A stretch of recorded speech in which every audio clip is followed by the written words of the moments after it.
Secretary of State Marco Rubio visiting the Panama Canal amid U.S. concerns over Chinese businesses operating ports nearby. Rubio earlier delivered a message from President Trump about China's presence through a Hong Kong-based company. The company operates 2 ports near the canal's entrances, and Trump sees that a threat to the waterway and a violation of the U.S.-Panama Treaty. He says there should have been no such treaty in the first place. I don't think troops will be necessary in Panama. What Panama has done is terrible financial security for this part of the world. And, 70% of the signage on the Panama Canal was written in Chinese. That's not right. So if it wasn't meant for China, it should have never been made. The deal was a ridiculous deal. We lost 38,000 people building the Panama Canal, one of the great wonders of the world. Think of it, 38 was the most expensive project ever built by this country, if you take it forward. The most expensive project ever built. We lost 38,000, and what happens? China owns it all of a sudden? It's not going to happen. We're not going to let that happen. We have national security concerns, and they wouldn't let it happen either.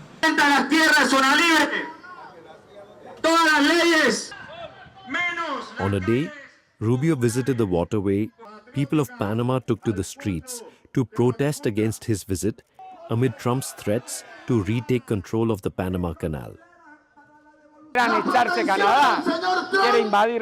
He wants to annex Canada. He wants to invade Mexico. He wants to take the canal. He wants to rip Greenland away from Denmark. Trump is looking for World War III. And the people and governments of the world are obliged to defeat the delirium of the delirious American emperor. Del emperador delirante norteamericano. Donald Trump ha enviado a su secretario de Estado para informarle al gobierno panameño. Donald Trump has sent his Secretary of State to inform the Panamanian government that he is going to retake the canal. There is no reason to justify force and the irrational way he behaves.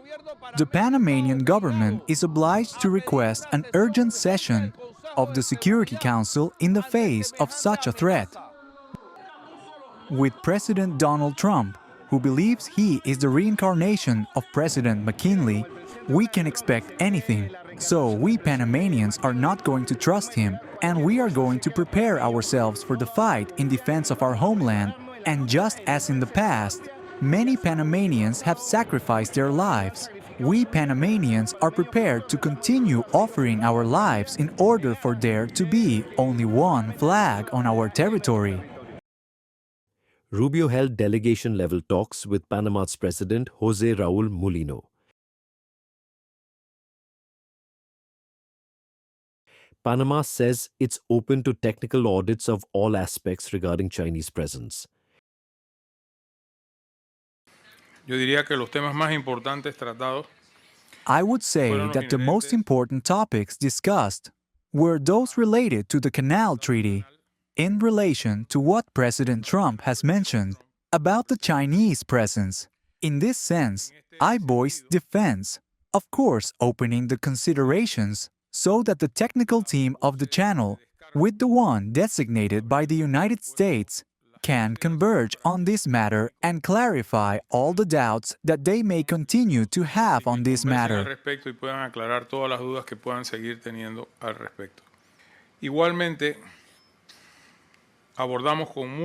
We also talked a lot on the issue of Chinese ports in the canal, explaining to them that for the first time in the history of that concession, from 1997 to date, such 2 ports belonging to the same company are audited by the corresponding authorities of the Republic of Panama, and that, as appropriate, we have to wait for that process to end to draw our own legal conclusions and act accordingly.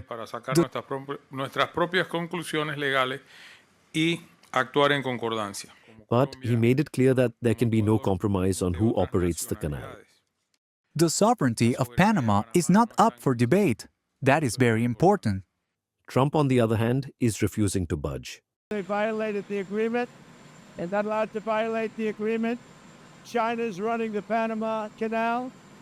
was not given to China, that was given to Panama foolishly, but they violated the agreement, and we're going to take it back or something very powerful is going to happen.